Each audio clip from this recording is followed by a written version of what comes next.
Hi friends, ఎలా ఉన్నారు? నేనైతే చాలా బాగున్నాను. మీరు రోజుకి ఎంతసేపు మొబైల్ చూస్తున్నారు? 1 గంట లేక 3 గంటలా? ఒకసారి స్క్రీన్ టైం ఓపెన్ చేసి చూడండి.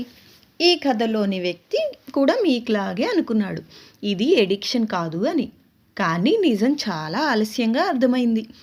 అతని పేరు రాహుల్.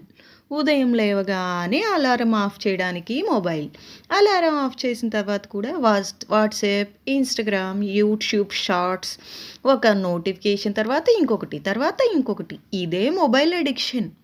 అతనికి కూడా తెలియకుండా టైం పోయేది, ఫోకస్ తగ్గేది, కోపం పెరిగేది, నిద్ర నాశనం. కానీ అతను అనుకునేవాడు, అందరూ అలానే ఉన్నారు కదా అని. రాహుల్ ఒకసారి గూగుల్లో చదివాడు, మొబైల్ అడిక్షన్ అంటే ఏమిటంటే ప్రతి నోటిఫికేషన్ మెదడులో డోపమైన్ విడుదల చేస్తుంది. లైక్ వస్తే ఆనందం, మెసేజ్ వస్తే ఎగ్జైట్మెంట్, రీల్స్ స్క్రోల్ చేస్తే టైం తెలియదు. మెదడు అదే ఆనందాన్ని మళ్ళీ కోరుతూ ఉంటుంది. అదే ఎడిక్షన్. అందుకే మొబైల్ లేకపోతే అసహనం, చేతి పాకెట్కి ఆటోమేటిక్గా వెళ్ళడం, ఖాళీ ఉన్నప్పుడు భయం. ఒకరోజు రాహుల్ మొబైల్లో మునిగిపోయి ఉండగా అతని కుమారుడు ఇలా అడిగాడు, నాన్న, మొబైల్ నాకంటే ఎక్కువ అని. ఆ ఒక్క ప్రశ్న అతనికి అర్థమైంది. మొబైల్ అతన్ని కాదు, అతను మొబైల్ని కంట్రోల్ చేయట్లేదు. అతను ఒకసారి పెద్ద స్టెప్ తీసుకోలేదు. మొదటి రోజు నుంచే ఒక రూల్గా పెట్టుకున్నాడు, మొబైల్ నన్ను కాదు, నేను మొబైల్ని ఉపయోగిస్తున్నాను అని. అలానే ఉండాలి కొన్ని రోజులు అని.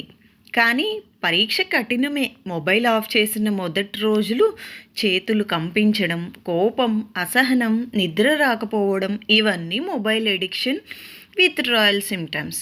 ఇదే సమయంలో అతను ఆల్మోస్ట్ గివప్ చేశాడు. కానీ ఒక మాట గుర్తొచ్చింది, ఇది కష్టం అంటే ఇది నిజంగా అవసరమైన మార్పు అని అనిపించింది. అతను చేసిన మార్పులు: స్టెప్ 1, మొబైల్ని బెడ్రూమ్లోకి తీసుకురాలేదు. ఇంకొక స్టెప్, నోటిఫికేషన్స్ అన్నీ ఆఫ్ చేసేసాడు. సోషల్ మీడియాలో నోటిఫికేషన్స్ ముఖ్యంగా ఆఫ్ చేశాడు. స్టెప్ 3, ఖాళీగా ఉన్నప్పుడు పుస్తకం, వాకింగ్, పిల్లలతో టైం స్పెండ్ చేయడం చేశాడు. స్టెప్ 4, రోజుకు ఒకే టైంలో మొబైల్ని చెక్ చేయడం. మొదటి కష్టం, కానీ కొన్ని రోజులు గడిచే కొద్దీ మనసు ప్రశాంతంగా మారింది. ఒక 15 రోజులకు నిద్ర బాగా వచ్చింది, కోపం చాలా తగ్గిపోయింది. అలా కొన్ని రోజుల తర్వాత 30వ రోజు రాహుల్ మొబైల్ని చేతిలోకి తీసుకున్నాడు. పాత అలవాటు తిరిగి వస్తుందా అని ఒక క్షణం భయం వేసింది. కానీ ఈసారి అతని చేతులు కాదు, అతని మనసే నిర్ణయం తీసుకుంది. అతను మొబైల్ని చూస్తూ ఒక మాట అన్నాడు, నువ్వు నా జీవితాన్ని తీసుకోలేవు, ఎందుకంటే ఇప్పుడు నా జీవితం నాకు తెలుసు. అతనికి ఒక నిజం అర్థమైంది, మొబైల్ ఎడిక్షన్ ఒక రోజులో రాదు, అలాగే ఒక రోజులో పోదు కూడా. కానీ ఒక నిర్ణయం, ఒక రోజు, ఒక చిన్న మార్పు పూర్తి జీవితాన్ని మార్చగలదు. మీరు మొబైల్ని వాడుతున్నారా, లేదా మొబైల్ మిమ్మల్ని వాడుతుందా? ఒక్కసారి ఆలోచించండి.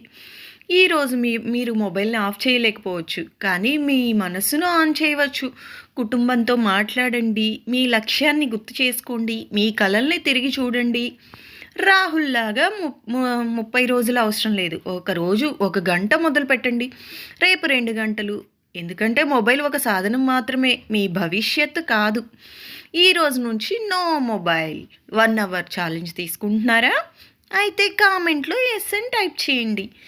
మీ జీవితం స్క్రీన్లో లేదు, మీ చేతుల్లోనే ఉంది. ఈ వీడియో కనుక మీకు నచ్చినట్లయితే ప్లీజ్ లైక్ చేయండి, కామెంట్ చేయండి. మరిన్నో వీడియోస్ కోసం సబ్స్క్రైబ్ చేసుకోండి. Thank you for watching. Bye.